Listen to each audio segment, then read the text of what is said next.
said he's willing to use the military if necessary. Is the U.S. prepared to remove Palestinians from Gaza by force?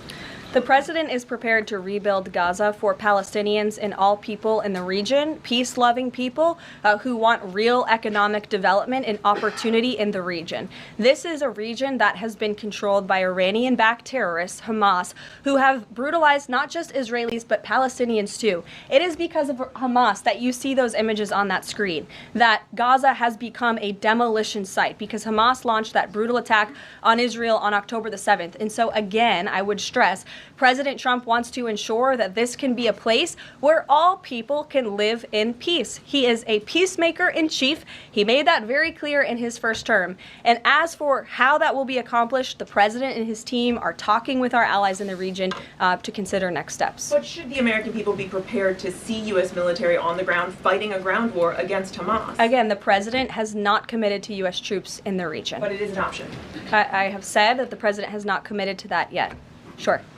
If I could just follow up on that, though, why not rule out the idea of committing U.S. troops? This has been a long-standing argument that the president has made really over the last decade or so, talking about endless wars and not something the U.S. wants. Why not rule out? Because I think the president is very good when he's making deals and negotiating not to rule out anything because he wants to preserve that leverage in negotiations. And so I think that's what he's doing here. If I Mary. could follow up on that, though, he also said that everyone loves this plan. He said that in the Oval Office this morning. Sure. In fact, the Deputy Prime Minister of Jordan called it a declaration of war on the Arab people.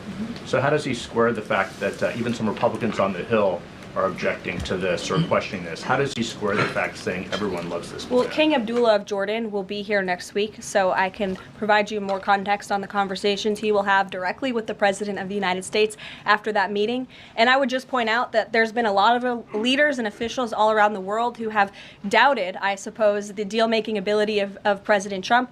You heard the Panama leader saying that he would not agree to some of the concessions that he has now made because of Secretary Rubio's visit. You had the Colombian president saying he wouldn't accept flights of Colombian illegal nationals who have entered into our country illegally, and those flights are underway. So actions speak louder than words. Dasha.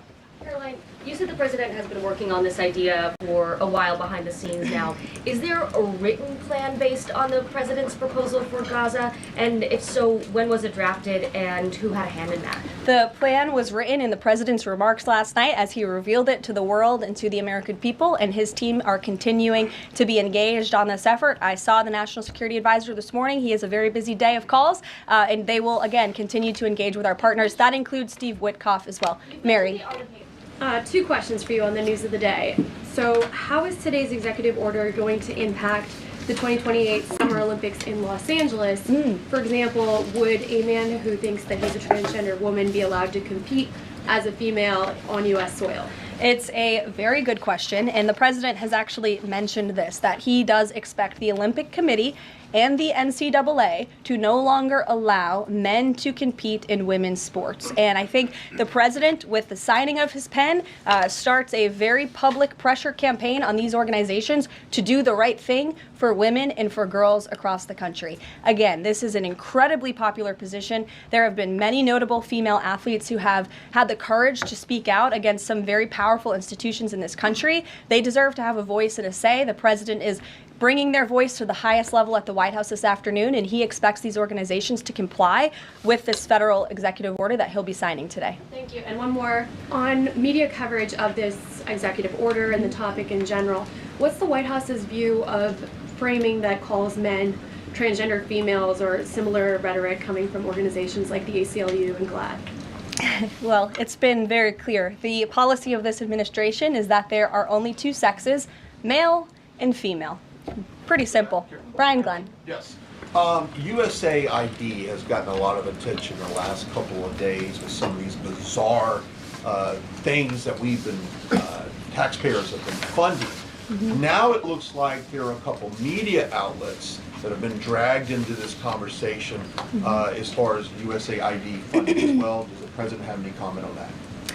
So upon coming out here to the briefing room, I was made aware of the funding from USAID to media outlets, including Politico, who I know has a seat in this room. And I can confirm that the more than $8 million taxpayer dollars that have gone to essentially subsidizing subscriptions to Politico on the American taxpayers' dime will no longer be happening. The DOJ team is working on canceling those payments now.